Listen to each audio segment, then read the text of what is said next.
Si ignoras lo que ocurrió antes de que nacieras, siempre serás un niño. Cicerón. Una hora con la historia, un nuevo enfoque del pasado deshaciendo mitos, con Pío Moa.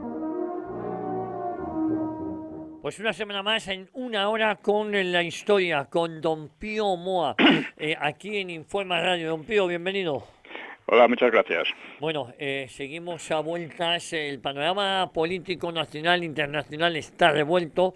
Si le parece, hacemos primero alguna reflexión de lo sucedido estos días y por supuesto, luego nos metemos de lleno en el episodio que hoy nos ocupa. De acuerdo. Bueno, creo que cualquier análisis, por lo que respecta a España, tiene que partir de 2 puntos o incluso 3 puntos. En primer lugar, el final del régimen del 78 y también la liquidación de la democracia, que ya venía mal parada desde hace bastantes años, ¿no? Esto es fundamental. Si no partimos de ahí, no vamos a entender gran cosa. Todo se va a perder en asuntos que sí son importantes, pero son menores, ¿no? El segundo punto es el peligro de disgregación de España, ¿no?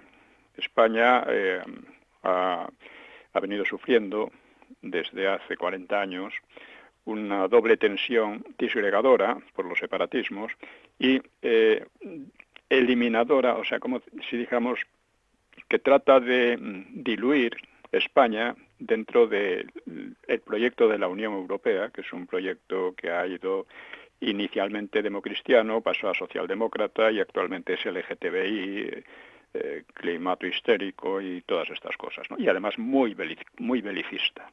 Es muy importante. Esta gente es muy belicista. Está preparando una guerra europea. Y el tercer punto es precisamente el peligro de una guerra europea. Una guerra europea que lo están diciendo abiertamente y aquí casi nadie se entera, ¿no? Hacen como si no pasara nada. Oiga, que los dirigentes de la Unión Europea están hablando de preparar una guerra general contra Rusia, diciendo que Rusia quiere invadir Europa y que Ucrania es simplemente el aperitivo. De esto no hay la más mínima prueba. Y además es una cosa sumamente improbable, a no ser que los rusos se vuelvan locos, claro, eso no se puede descartar, todos nos podemos volver locos en un momento dado. Pero basta ver las capacidades militares, los presupuestos militares de la Unión Europea, incluso sin USA, y compararlos con los de Rusia y con las posibilidades de Rusia, pues para ver que no puede ser, ya digo, a no ser que Putin o cualquier otro se vuelvan locos y digan vamos a suicidarnos. No es eso. Y además existe el peligro de que esa guerra, la guerra de Ucrania, se descontrole y termine en una guerra nuclear, que entonces ya sería, en fin, sería la catástrofe no ya de Europa, sino de la civilización. Estas 2 cosas hay que tenerlas muy en cuenta a la hora de abordar las situaciones que se crean. Ahora mismo pues tenemos otra guerra muy peligrosa, que es la de Oriente Próximo. Esta guerra, en fin, es difícil de examinar, ¿no? Aquí tenemos una especie, en Twitter, teniendo una especie de pelea con los que dicen que Israel es un gran peligro para España porque protege a Marruecos. No, quien protege a Marruecos contra España es la OTAN, la Unión Europea y los partidos PP y PSOE. Eso es. Es un poco la misma historia que dice que Rusia está detrás del separatismo catalán. No, quien está detrás, delante y apoyándolo entonces son el PP y el PSOE para empezar. Israel no es amigo ni enemigo de España. Solo trata de romper el frente islámico, por eso se ha relacionado con quien sea, con Turquía, con Marruecos, con Jordania, con Egipto, incluso últimamente trataba de hacerlo con Arabia Saudí, a fin porque claro, es un país muy pequeño que no es aceptado de ninguna manera por los países del entorno, los países musulmanes, y ya está. Pero digamos que tanto en la cuestión de Israel como en la de Ucrania, los analistas españoles, con raras excepciones, prescinden del papel y de los intereses españoles en ambos conflictos y se apasionan absurdamente por unos o contra otros, con un entusiasmo que no muestran por su propio país. En cuanto a la guerra de Oriente Medio, mi opinión es que Netanyahu, que quería acabar con la democracia en Israel, recuérdese, un poco lo que ha hecho el PSOE aquí en España, que es supeditar el poder judicial al poder político, al poder ejecutivo, pues opino que este Netanyahu es víctima de una ibris. La ibris es las manías de grandeza o en fin, los excesos, ¿no?, que le está llevando a cometer crímenes de guerra. Indudablemente en Gaza no se puede decir que sea otra cosa, ¿no? O sea, hay otra cosa también, es decir, Israel tiene que defenderse de una amenaza que quiere exterminar a Israel y a los suyos, ¿no? Y a Israel y a los habitantes de Israel, ¿no? Porque lo han dicho abiertamente. Y esta ibris de Netanyahu, que creo que está queriendo demasiado, puede conducir a la destrucción de Israel. El problema, en mi opinión, esto es una opinión particular, es que Israel lo que quiere es la confrontación con Irán para destruir, por lo menos destruir, las capacidades nucleares de Irán. O sea, lo que Israel teme ante todo es que uno de sus vecinos, en este caso Irán, tenga armas nucleares, porque eso podía borrar del mapa a Israel en 2 golpes, ¿no? Y no hace más que provocar a los agentes o aliados de Irán, a Hezbollah, etcétera, y además al propio Irán, a fin, yo creo, de que Irán dé del primer golpe y eso justifique ya una acción en toda regla. Actualmente parece que estamos ya en esa situación que, insisto, es peligrosísima, ¿no? Israel cuenta, claro, lógicamente, con el respaldo de USA, ¿no? De USA. De USA. En todo caso, a nosotros eso, como lo de Ucrania, en principio no nos importa demasiado. Lo que nos importa es mantenernos al margen de todo ello. O sea, hay que abogar por una política de neutralidad. Cualquiera que tenga en cuenta los intereses españoles tiene que abogar por una política de neutralidad. Y quiero decir también un par de cosas sobre los que dicen que ven en Israel, que quiere destruirnos, etcétera, ¿no? Bueno, quienes claman contra Israel, a mí me repugna que muestren tan buena disposición a que los islámicos exterminen a sus pobladores, porque lo han proclamado muchas veces. E insisto, Israel, como Rusia, no es amiga ni enemiga de España. El Islam sí es enemigo, inmediato y peligroso. Pero muchos están muy a favor de los islámicos, ¿no? Y claro, insisto, Israel vende técnica militar a muchos países, también a España, ¿no? Claro. Pero muchos dicen que lo venda a Marruecos es terrible, pues no. Y en fin, cuando llegamos ya a esos grados de paranoia, pues me he permitido algunas pequeñas bromas, ¿no? Por ejemplo, decir que Franco era un agente del sionismo, pues quedaría sobradamente demostrado, porque no se unió a Hitler y salvó del holocausto a varias decenas de miles de judíos. Además, colaboró con el Mossad, para salvar a los judíos de Marruecos cuando la independencia de Marruecos, y colaboró con el Mossad para salvar a judíos de Egipto en la Guerra de los 6 días. Hombre, no me van a decir que no era un sionista convencido, ¿no? Pero bueno, es que el propio Hitler era un agente sionista, porque si no, a ver, ¿por qué perdió la guerra y dejó a Alemania en ruinas? Todo eso estaba muy planeado, hombre. Esta gente planea todo. No ocurre nada por casualidad. Esa es otra de los lemas de estos señores. Nada ocurre por casualidad. Bueno, pues esto tampoco.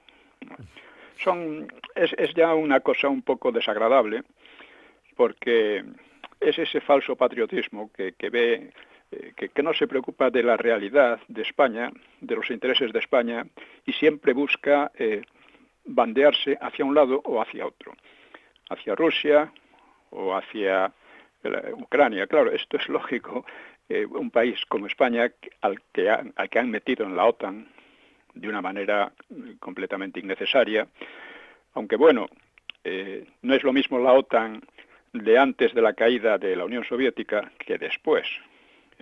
Antes de caer la Unión Soviética, la OTAN era una necesidad porque había un expansionismo soviético real, había unas gigantescas divisiones blindadas en toda Europa Oriental, y además estaban los partidos comunistas en países clave como Francia o Italia, que eran partidos muy poderosos.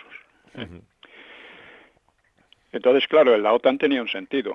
Tenía un sentido y además tenía sentido que estuviera también al servicio de intereses de USA y de Inglaterra, porque estos eran sobre todo USA, claro, eran los países que garantizaban la paz o sea, la contención y por consiguiente la paz en Europa, ¿no? Pero cuando cae la Unión Soviética eso ya desaparece.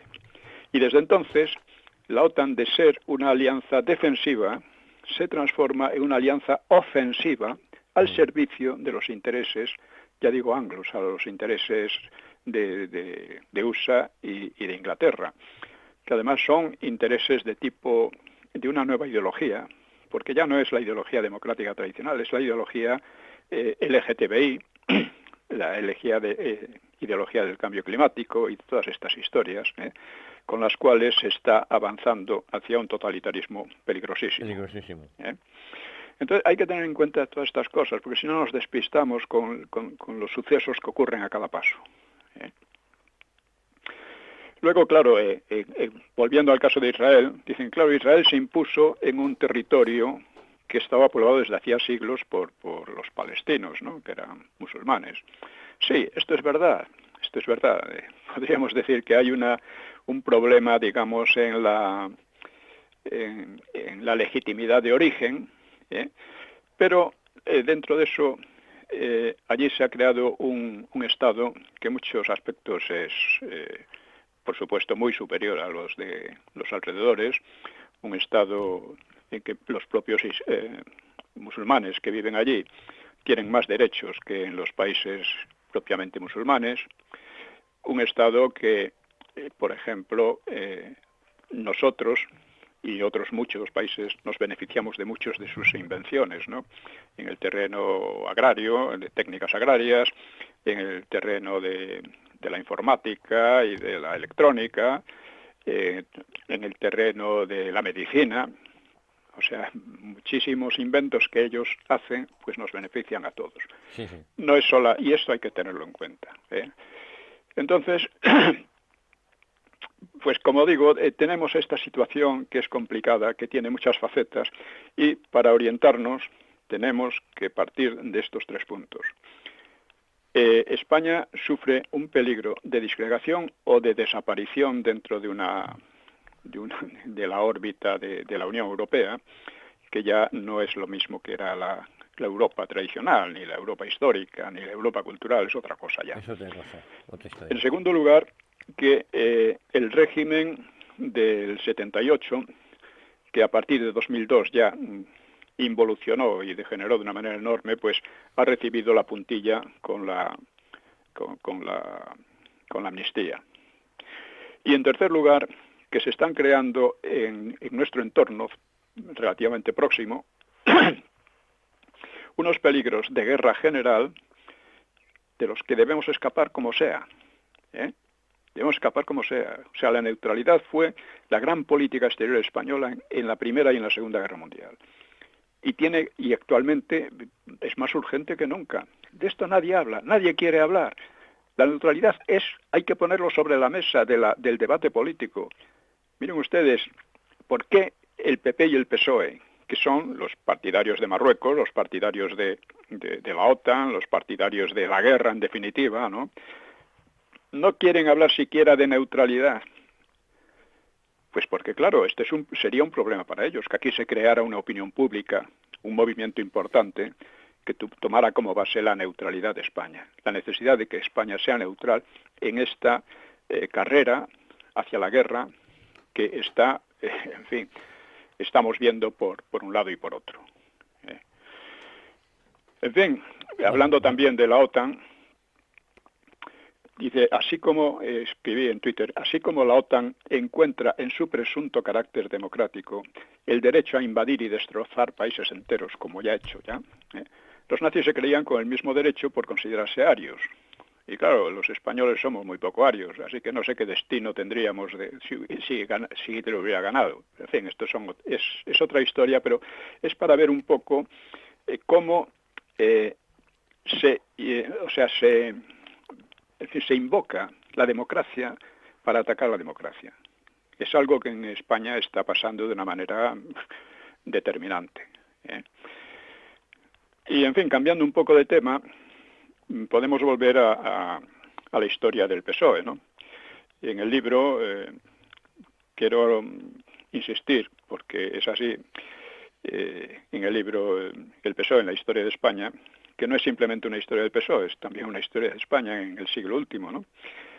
Pues empezando por el final, hay una adenda en que se señala, por una parte, cómo la amnistía ha sido la puntilla al régimen del 78, y cómo, por otra parte, esta situación interna tan inestable que está caminando hacia un totalitarismo brutal, si no lo paramos, claro, pues se da en un ambiente, en una situación de camino hacia la guerra en Europa. Estos dos puntos son esenciales. Entonces la pregunta es, ¿cómo hemos llegado hasta aquí? Es importante verlo. Es importante ver que hay una lógica y hay unas ideas que muchas veces no se manifiestan de manera abierta o de manera fuerte, y en otros momentos sí, que parte de la Primera Guerra Mundial, de 1917, que es cuando el PSOE se convierte en un partido importante en España, porque hasta entonces, durante los 30 y pico años anteriores, era un partido insignificante. Y cuando en 1918 se adoptan los 14 puntos de Wilson, uno de los cuales era la autodeterminación.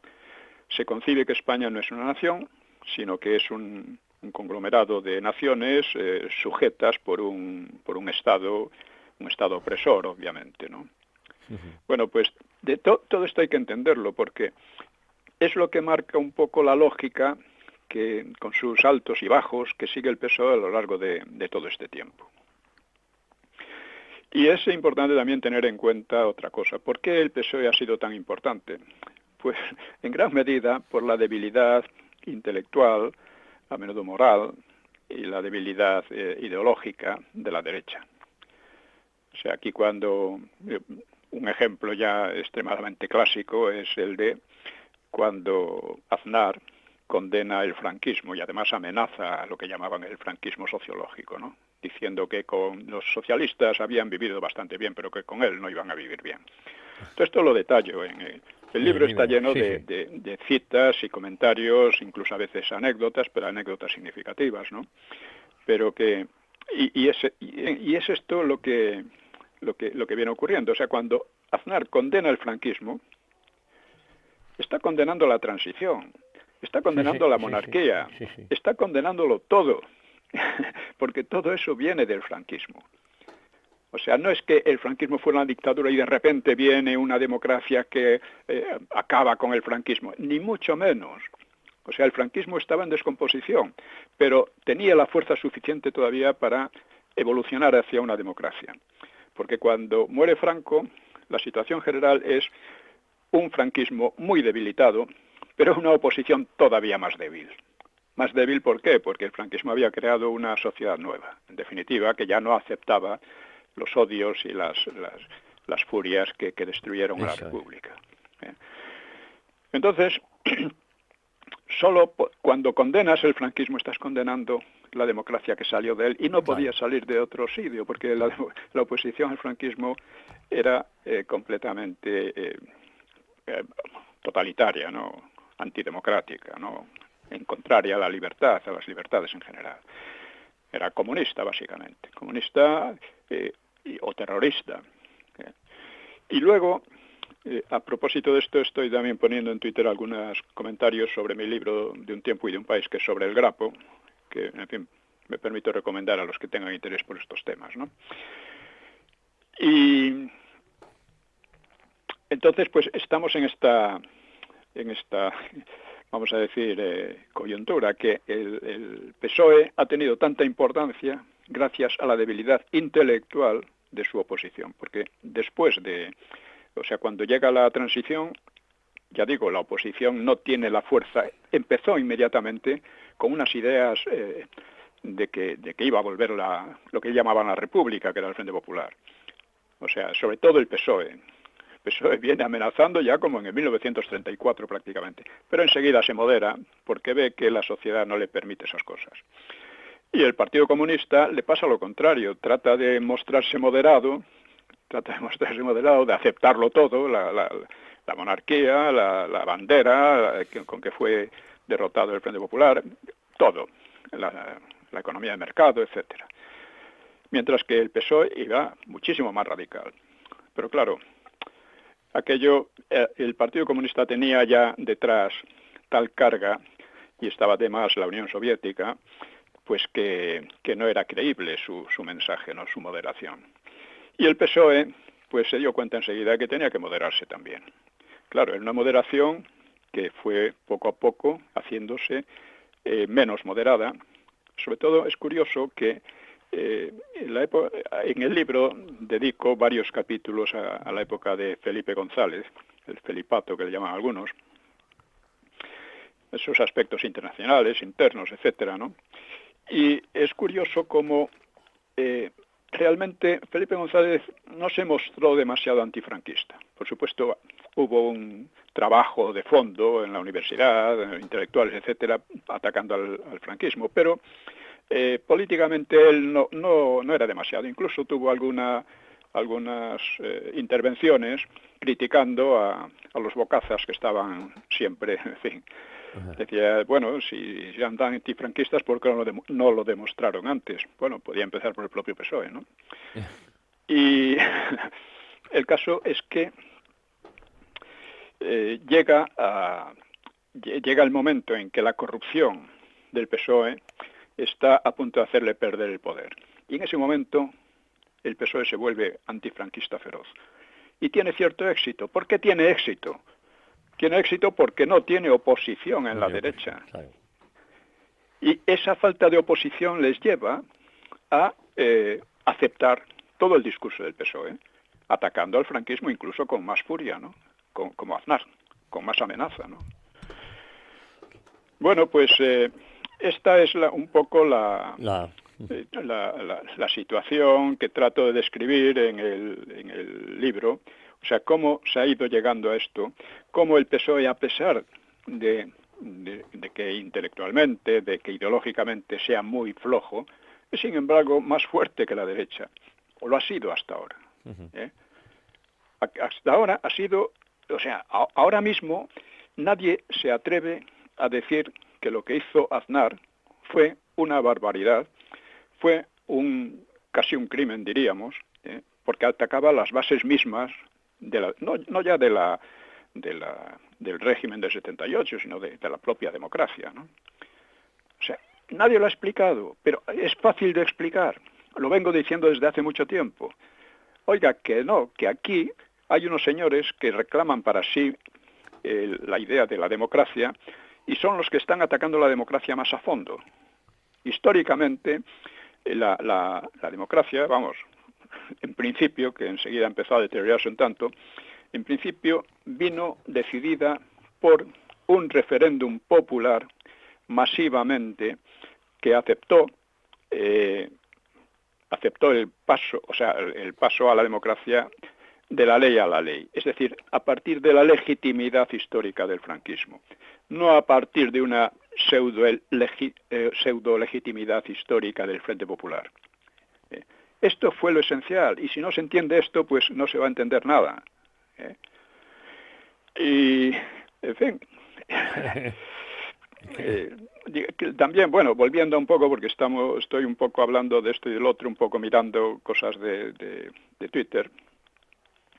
Cuando hablamos de Israel, pues efectivamente en Israel existen elementos mesiánicos que se toman en serio la idea de ser un pueblo elegido, con derecho incluso a un gran Israel prometido por Yahvé, que sería mucho más amplio que sus actuales límites, hasta los supuestos límites del reino de David, que entraban en Siria, Jordania, en fin, y gran parte del Líbano. Bueno, pues hay allí quienes piensan eso, ¿no? y no son pocos, ¿eh? Y yo creo que Netanyahu, en el fondo, en lo que piensa es en una especie de limpieza étnica en Cisjordania y en Gaza. Claro, el hecho es que los palestinos que vivían allí y tienen sus derechos, ¿no? Pues el caso es que estos palestinos pues son enemigos cerrados del Estado de Israel y cuentan además con el apoyo de otros países musulmanes. Claro, esto es un problema muy serio. Muy serio. Claro. Por las dos partes. Pero insisto, nosotros debemos verlo, pero España no tiene por qué tomar partido claro a favor de nadie. Yo creo que simpatizamos con Israel porque es un Estado pequeño, que está constantemente asediado, que si llega a perder alguna de las guerras y que ha tenido que afrontar, habría sido borrado del mapa no solo el Estado, sino también los habitantes. Y claro, eso le da una situación muy especial. No se puede decir que, bueno, que comete crímenes, errores y tal. Sí, comete algunos. En una guerra siempre pasan estas cosas. Pero bueno, tiene que defenderse porque si no consigue defenderse, pues bueno, allí habría una matanza colosal, ¿no? Sí, sí. Y esto a nosotros es un poco la política de Franco en relación con el Holocausto. Él no sabía que existía una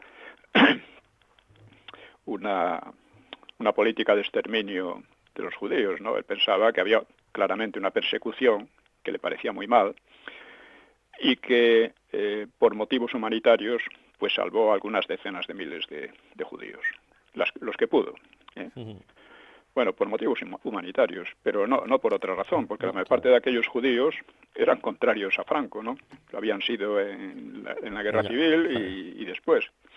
Pues fue simplemente cosa que son incapaces de entender muchos que lo critican, ¿no? Bueno, en fin, hemos hecho una serie de repaso de una serie de consideraciones sobre la situación actual, un poco desordenadas, pero que creo que tienen un sentido, ¿no? Cualquiera que esté atento. E insisto, la clave de todo para nosotros son los intereses de España. Eso es. Si no se tienen claro los intereses de España, al final vamos de un lado para otro como un barco sin timón, ¿no? Eso es.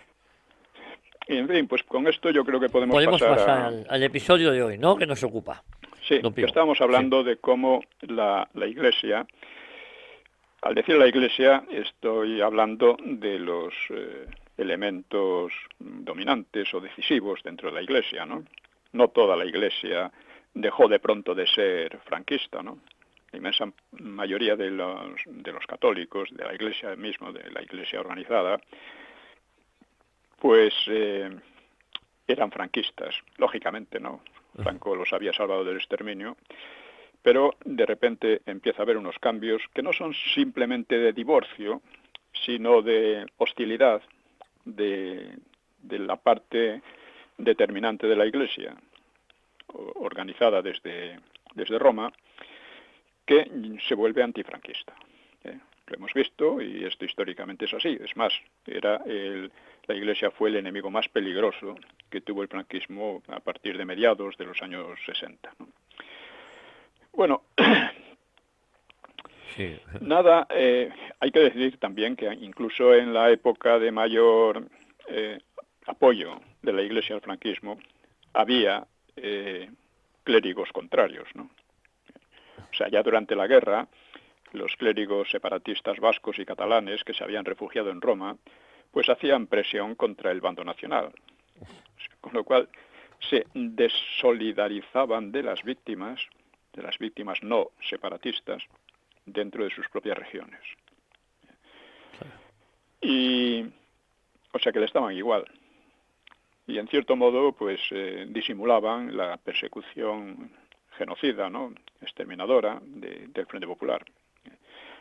Y además lo mismo lo hacían los seguidores del intelectual católico francés Jacques Maritain, muy prestigiado, tenía mucho prestigio en el Vaticano. Y fue uno también de los instrumentadores de de la democracia cristiana y del plan de una Europa unida después, ¿no? Y que al final ha salido como ha salido, ¿no? Eso es. Este Maritain había aceptado la propaganda del Frente Popular, hasta el punto de declarar, dice, cito, «Es un sacrilegio horrible masacrar a sacerdotes. Aunque fueran fascistas, son ministros de Cristo», matizaba. ¿Cuáles serían fascistas? No sé.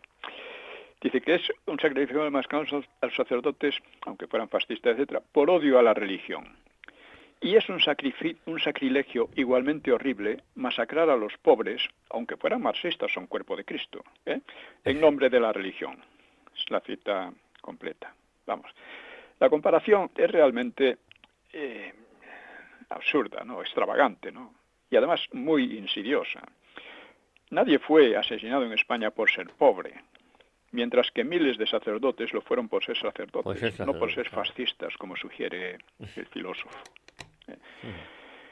Y este Maritain también identificaba tranquilamente al pueblo vasco con el PNV, que era un partido extremadamente racista. Después de la Segunda Guerra Mundial, claro, tanto el PNV como los separatistas catalanes eran de un racismo ridículo, pero real. Sí. Y después de la Segunda Guerra Mundial, pues claro, tenían que disimular. Se volvieron democristianos unos y otros, ¿no? Bueno, el Vaticano había terminado por tomar postura en la guerra civil a favor de los nacionales, precisamente ante la evidencia de una persecución tan bárbara, pero siempre mantuvo cierto distanciamiento. Un distanciamiento con respecto al régimen que con Pablo VI se ahondó mucho más, y sobre todo en los años 70 ya. Después de la guerra, pues se permitió volver a casi todos los sacerdotes separatistas, que continuaron haciendo una oposición sorda, ¿no? Y también sórdida. Ya en 1957, el obispo de Tarragona, Arriba y Castro, pues había ido a Roma a protestar por la, cito, actuación del clero catalán que procede y actúa en separatista. El separatismo en España tiene mucha relación con la Iglesia, con sectores de la Iglesia. Y este clero catalán le hacía la vida imposible, por lo que pedía ser relevado si desde Roma no se corregía tal situación. Y en 1960, un escrito de 339 sacerdotes vascos denunciaba ante el Vaticano, precisamente siguiendo un poco los conceptos de Sabino Arana, denunciaba, cito, la persecución de las características étnicas, lingüísticas y sociales que nos dio Dios a los vascos, empleando también la palabra genocidio para emparentarlo emocionalmente con el Holocausto, ¿no? Con la persecución judía, ¿no? En 1963, el abad de Montserrat, Escarré, que antes había sido muy franquista y condecorado por el gobierno, pues tachaba al régimen de dictatorial en Le Monde, ¿no? Acusándole de mantener presos políticos y de una supuesta persecución al catalán. Dice, cuando se pierde la lengua, tiende a perderse también la religión, decía el tal Escarré. La religión ha casi desaparecido de Cataluña gracias a estos de la lengua, ¿no?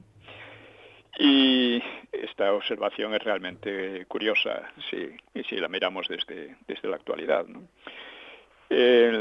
Por otra parte, nunca se había publicado tanto en catalán como en el franquismo, ¿no? Igual que en vascuence o en gallego. Esto es una realidad, pero esta gente miente de una manera sistemática. Bueno, pues al mismo tiempo, en las asociaciones ligadas a la acción católica, crecía poco a poco la simpatía hacia el marxismo. La OAC, Hermandad Obrera de Acción Católica, o la JOC, Juventud Obrera Católica, pues partían de un apostolado religioso durante los años 50 para derivar en embriones sindicales que eran posibles rivales del sindicato oficial Y al calor de las corrientes posteriores al Concilio Vaticano II, pues se aceleró su radicalización en sentido anticapitalista y antiburgués, buscando la cooperación con el Partido Comunista en las comisiones obreras o en las protestas sindicales. Así que no pocos de sus miembros terminarían en grupos revolucionarios o terroristas, ¿no? Bueno, pues hasta entonces, como digo, Roma había auxiliado a un régimen que había aceptado todas sus exigencias: confesionalidad del Estado, indisolubilidad del matrimonio, hegemonía en la enseñanza, etcétera. O sea, hubo dentro del régimen una rivalidad muy considerable entre la Falange y la Iglesia, los sectores políticos ligados a la Iglesia, que generalmente perdió la Falange, ¿no? Y luego no solo el régimen había favorecido tanto a la Iglesia, sino que había concedido importantes subvenciones para reconstruir los destrozos causados por el Frente Popular y facilitar la tarea pastoral. Claro, ¿a qué obedecía aquel giro del Vaticano y sus hombres de influencia en España? Pues vamos a ver. Una causa inmediata radica en el temor de que el final del régimen arrastrase también a la Iglesia, ofreciéndola a la revancha de sus enemigos. Pero otra causa más amplia y más profunda, en mi opinión, se encuentra en el Concilio Vaticano II, que fue convocado en 1962 por el Papa Juan XXIII. Y el concilio tenía por objetivo lo que se llamaba el aggiornamento, o sea, la puesta al día de la Iglesia, que se sentía en crisis por la ola de materialismo e indiferencia religiosa en Europa Occidental y en USA, ¿no? Y por las influencias intelectuales marxistas y por el empuje mundial del comunismo. Claro, Juan XXIII falleció a los 8 meses y el concilio continuó hasta 1965 bajo Pablo VI, que ya era un papa muy influido por Maritain y mucho menos comprensivo con el franquismo que Pío XII, que había muerto en 1958. Ahí ha habido una sistemática ofensiva denigratoria contra Pío XII, sobre todo presentándole como un simpatizante del nazismo, ¿no? Cosa que no es en absoluto, ¿no? Lo que ocurre es que a partir de cierto momento, la acción del papado fue la de proteger a todos los judíos posibles, pero sin hacer críticas abiertas al nazismo, porque el Vaticano estaba rodeado por los nazis y las SS podían en cualquier momento entrar allí y acabar con todo aquello, ¿no?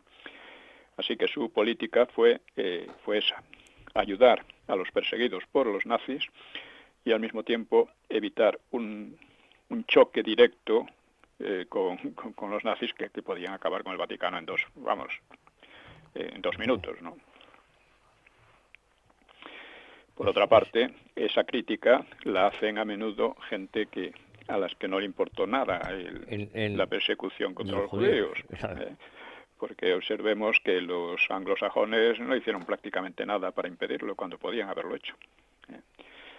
Podían haber estorbado, en fin. Eso lo dijo Ariel Sharon cuando visitó Auschwitz hace años, diciendo, bueno, ellos sabían lo que estaba pasando. Franco no lo sabía.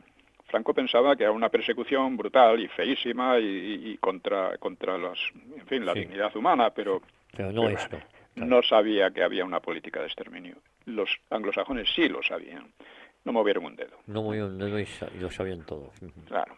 La indiferencia religiosa en Occidente, pues, parece tener mucha relación con el creciente bienestar material y el entusiasmo por el consumo, que fue característico de aquellos años después de las penurias de posguerra, ¿no? En la posguerra en toda Europa hubo mucha hambre, racionamiento estricto, etcétera, como pasó en España también. O sea, no era algo diferente, ¿no? Las democracias exhibieron conductas entre hostiles y entre despegadas hacia el catolicismo. Y muchos religiosos se preguntaban si su actividad y la propia doctrina no estarían quedando desfasadas. Y por su parte, los comunistas habían percibido el problema. Al terminar la Guerra Mundial, los servicios secretos soviéticos habían creado movimientos como uno que se llamaba Pax, desde la católica Polonia. Este movimiento Pax lo que buscaba era cuartear a la Iglesia, fomentando lo que se llamaba en lenguaje marxista las contradicciones entre el clero tradicional, al cual pues motejaban de integrista y retrógrado, y el clero al que idealizaban como progresista, que era partidario de adaptarse a las nuevas corrientes, también al comunismo, claro. Esta maniobra, una maniobra muy ambiciosa, pues se volvió eficaz ya en la segunda mitad de los 50, explotando también otros descontentos más espontáneos, ¿no? Y dentro de la Iglesia, el fuerte influjo de Maritain empujaba en una dirección parecida. Su doctrina democristiana defendía las libertades políticas, la libertad de conciencia y la separación de la Iglesia y del Estado, lo cual en principio no está mal. Pero también introducía conceptos semi-marxistas sobre clases dominantes y oprimidos, acusando implícita o explícitamente a la Iglesia de haber servido a los dominantes mediante fórmulas como la alianza del trono y el altar. Estas concepciones pues abrían un flanco muy vulnerable al ataque de las izquierdas en general y del marxismo-leninismo en particular. Si la Iglesia admitía tan tardíamente, ¿no?, su culpable connivencia con los explotadores, solo podía deberse a que la presión y los avances de las izquierdas la obligaban, poniéndola entre la espada y la pared. O te vuelves progresista o terminarás desapareciendo. Serás pintada como retrógrada, como criminal, como partidaria de la explotación, etcétera, ¿no? Así que los que no se volvían progresistas, vamos a decir, o demócratas a nosotros, ¿no? Y si el catolicismo debía modernizarse, es decir, adaptarse al progreso, pues estaba claro que el progreso podía continuar sin necesidad del catolicismo. Claro, ahí está la cuestión. O sea, la Iglesia pasaba de ser un poco la orientación de la sociedad a ser orientada no por la sociedad, sino por ciertas tendencias dominantes en la sociedad, ¿no? Y todo esto podía interpretarse como el comienzo de la definitiva bancarrota religiosa. En fin, como hemos observado también en otros momentos, la Guerra Fría entre las democracias liberales y los movimientos marxistas pues parecía que se iba decantando a favor de los movimientos marxistas. Y era un panorama muy preocupante para la Iglesia. El futuro parecía pertenecer a los discípulos de Marx, por lo que quizá conviniera tender lazos hacia ellos y aflojar lazos con el capitalismo en general. Quiero recordar que por aquellas fechas USA estaba siendo derrotada en Vietnam. Un tercio de la humanidad había pasado a vivir en regímenes marxistas, que además se expandían, no solo en Vietnam, en todas partes. En las propias potencias occidentales, la universidad parecía estar siendo ganada por los marxistas, lo cual, teniendo en cuenta el papel de las universidades como columna vertebral de la cultura, pues significaba que también la sociedad se iba a terminar volviendo marxista, ¿no? El marxismo tuvo mucha influencia en las universidades inglesas, suseñas y por supuesto francesa e italiana, en fin, en todo ello, ¿no? Y a pesar de que nadie ignoraba los efectos del totalitarismo, pues el mero poder fascina, ¿no? Si tú ves que van ganando pues termina diciendo, bueno, algo habrá que hacer, ¿no? Y muchos pues se rendían moralmente ante su exhibición de fuerza y ante la seguridad argumental del marxismo, porque el marxismo es una doctrina muy fuerte una vez se admiten algunas premisas, ¿no? Y ante la disciplina y la fe en un poder utópico de los movimientos comunistas, que tenían todo eso, una disciplina y una fe que justificaban todas las miserias, los sacrificios y los crímenes del presente, porque a pesar de todo sí iba a llegar a algo muy superior, ¿no? Y creo que todavía necesita estudio el fenómeno de la colaboración con tales regímenes por parte de gentes distanciadas y hasta opuestas al marxismo. Así que no faltaban en la Iglesia quienes sentían esa fascinación y proponían un diálogo para superar incomprensiones mutuas. Este era el lenguaje que se usaba, ¿no? El diálogo, muchísimo diálogo.